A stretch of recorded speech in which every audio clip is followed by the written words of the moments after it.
Assalamualaikum warahmatullahi wabarakatuh. Perkenalkan, nama saya Uswatul Husna, NIM 20042291, Program Studi Ilmu Administrasi Negara Universitas Negeri Padang. Kali ini saya akan memaparkan materi mengenai investasi dan kesejahteraan masyarakat.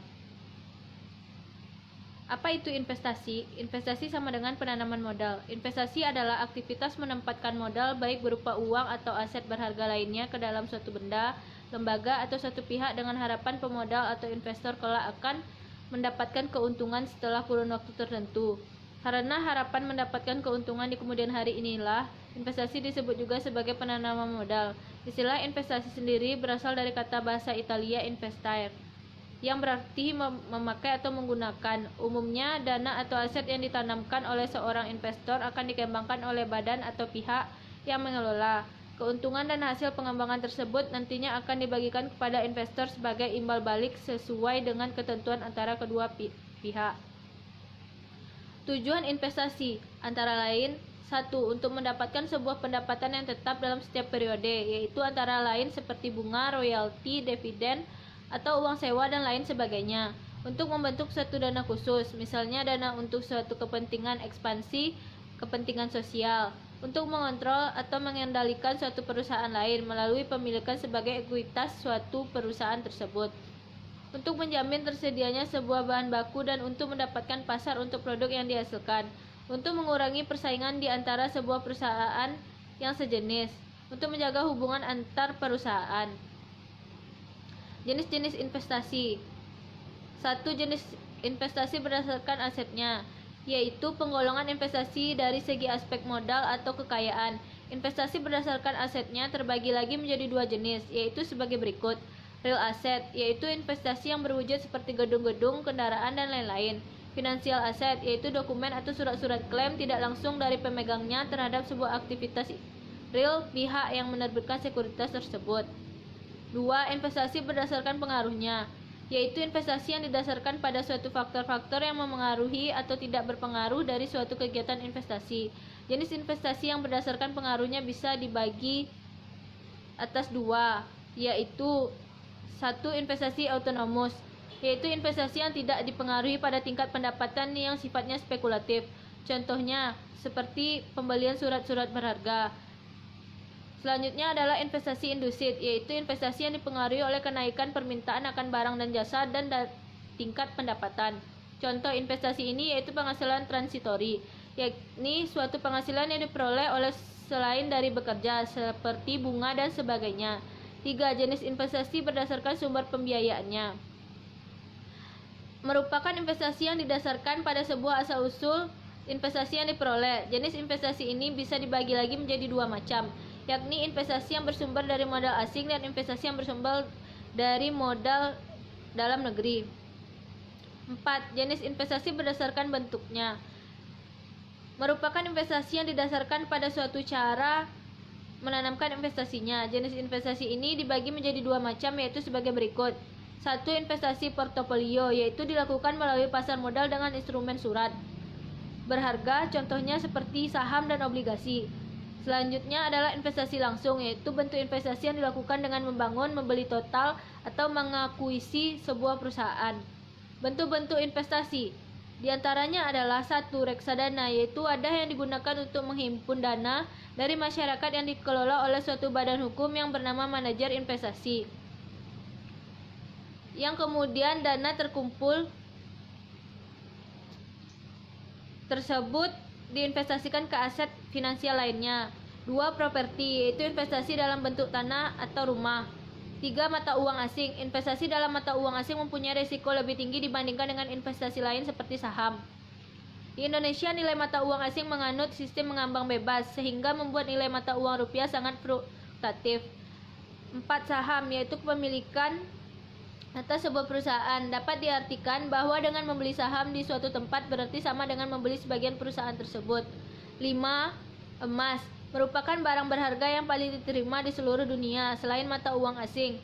Biasanya harga emas akan mengikuti kenaikan mata uang dari negara-negara G7, yaitu Amerika, Jepang, Jerman, Inggris, Prancis, Italia, dan Kanada. 6. Obligasi, yaitu surat utang yang diterbitkan oleh pemerintah ataupun perusahaan, baik untuk menambah modal perusahaan ataupun membiayai suatu proyek pemerintah. 7. Deposito, penanaman modal dalam bentuk simpanan uang kepada suatu perusahaan atau perbankan dengan jaminan akan menerima keuntungan berupa bunga dalam jangka waktu yang sudah disepakati. Jangka waktu investasi, 1. Jangka pendek antara 3-12 bulan, contoh saham, deposito, SPN, ORI, SBI, dan lain-lain. Jangka panjang, lebih besar dari 12 bulan, non-permanen, diperjualbelikan, contoh BUMN, BUMD, BUMS, obligasi, proyek pembangunan, dana bergulir, deposito JP. 3. Permanen, berkelanjutan, contoh penyertaan modal BUMN, BUMD, BUMS, dan lain-lain. Sektor investasi. 1. Pemerintah. Undang-Undang 45 Pasal 5 Ayat 2 Presiden PP. Undang-Undang Nomor 1 Tahun 2004 Pembendaharaan Negara. PP Nomor 63 Tahun 2019 Investasi Pemerintah. 2. Swasta nasional, yaitu PMDN dan Undang-Undang Nomor 25 Tahun 2007. 3. PMA, Investment Portfolio, obligasi, saham, bank, asuransi, perusahaan investasi, yayasan pensiun, dan lain-lain. Investment asing langsung, aset nyata sama dengan pabrik, barang modal, tanah untuk produksi. Investasi pemerintah dan kategorinya. Sumber investasi pemerintah yaitu berasal dari APBN, imbal hasil, pendapatan dari layanan usaha, hibah atau sumber lain yang sah. Kategori 1. Investasi sosial. 2. Investasi untuk membangun generator pertumbuhan ekonomi. 3. Investasi untuk layanan publik. 4. Investasi untuk penciptaan atau return. 5. Investasi untuk menciptakan bisnis baru. 6. Investasi untuk menciptakan penghematan operasional. Investasi pemerintah. 1. Belanja modal tanah. 2. Belanja modal peralatan dan mesin. 3. Belanja modal gedung dan bangunan. 4. Belanja modal jalan, irigasi, dan jaringan. 5. Belanja modal fisik lainnya. Pengelolaan investasi pemerintah yaitu ada perencanaan, pelaksanaan, pelaporan atau pertanggungjawaban, pengawasan, dan investasi. Aspek kelayakan investasi pemerintah. 1. Aspek teknis, merupakan bagian penting dari analisis investasi yang harus dipertimbangkan. Jika suatu usulan investasi sudah tidak layak dilihat dari aspek teknisnya, maka usulan tersebut menduduki prioritas pertama untuk ditolak. 2. Aspek sosial dan budaya. Aspek sosial budaya ini menyangkut pertimbangan pendistribusian pelayanan secara adil dan merata, sehingga mampu memberikan manfaat yang besar bagi masyarakat. Aspek sosial budaya mencakup juga aspek legal dan lingkungan. Aspek ekonomi dan finansial. Pertimbangan aspek ekonomi meliputi kegiatan menganalisis apakah suatu proyek yang diusulkan akan memberikan kontribusi yang nyata terhadap pembangunan dan perekonomian secara keseluruhan, dan apakah kontribusinya cukup besar, dan menentukan penggunaan sumber-sumber daya yang digunakan. Aspek distribusi. Keputusan investasi merupakan keputusan yang perlu dikaitkan dengan masalah distribusi pelayanan publik secara adil dan merata. Untuk itu, perlu diketahui siapa yang akan menerima manfaat atau keuntungan yang dihasilkan dari proyek investasi. Faktor-faktor yang mempengaruhi investasi. Faktor-faktor yang harus dipertimbangkan dalam investasi publik adalah tingkat diskonto yang diperlukan, tingkat inflasi, risiko dan ketidakpastian, dan capital rationing. Teknik untuk mengevaluasi investasi dibedakan menjadi 2 metode, yaitu 1. Metode penilaian investasi tradisional, dan 2. Metode aliran kas yang didiskontokan. Untuk menganalisis investasi publik dapat dilakukan dengan menggunakan alat analisis yang biasa digunakan untuk menilai kelayakan suatu proyek pada sektor swasta, antara lain net present value, analisis payback period, net present benefit, analisis efektivitas, cost benefit analysis. Evaluasi investasi pemerintah. Langkah utama. 1. Identifikasi kebutuhan investasi yang mungkin dilakukan. 2. Tentukan semua manfaat dan biaya dari proyek yang akan dilaksanakan. 3. Tentukan manfaat dan biaya dalam rupiah. 4. Pilih proyek yang memiliki manfaat terbesar dan efektivitas biaya yang tinggi. Langkah alternatif. 1. Penilaian investasi tradisional. 2. Payback period. 3. Aliran kas didiskontokan. 4. NPV atau IRR. Pelaku investasi pemerintah. PP 63 tahun 2019. Komite Investasi Pemerintah yaitu Kementerian Keuangan atau Bendahara Umum Negara, Kementerian Teknik, Auditor Internal Pemerintah atau BPK, dan tenaga ahli. Operator investasi pemerintah yaitu ada BLU, BUMN, BHL. Komite Investasi Pemerintah, KIP atau Supervisi, yaitu menyusun kebijakan umum dan rencana strategis panjang dan menengah atas investasi pemerintah, menyusun dokumen pernyataan kebijakan investasi pemerintah, melakukan konsolidasi atas seluruh rencana investasi pemerintah yang dibuat oleh OIP, menyetujui rencana kebutuhan dana investasi pemerintah yang bersumber dari APBN, memberikan nasihat kepada OIP atas pengelolaan investasi pemerintah, memberikan rekomendasi kepada Menteri selaku Bendahara Umum Negara dan OIP atas pengelolaan investasi pemerintah, menyetujui usulan OIP untuk melakukan divestasi sebelum masa waktu yang telah ditentukan, melakukan pengawasan dan evaluasi atas pengelolaan investasi pemerintah yang dilakukan oleh OIP, menerima laporan pelaksanaan investasi pemerintah dan laporan keuangan dari OIP.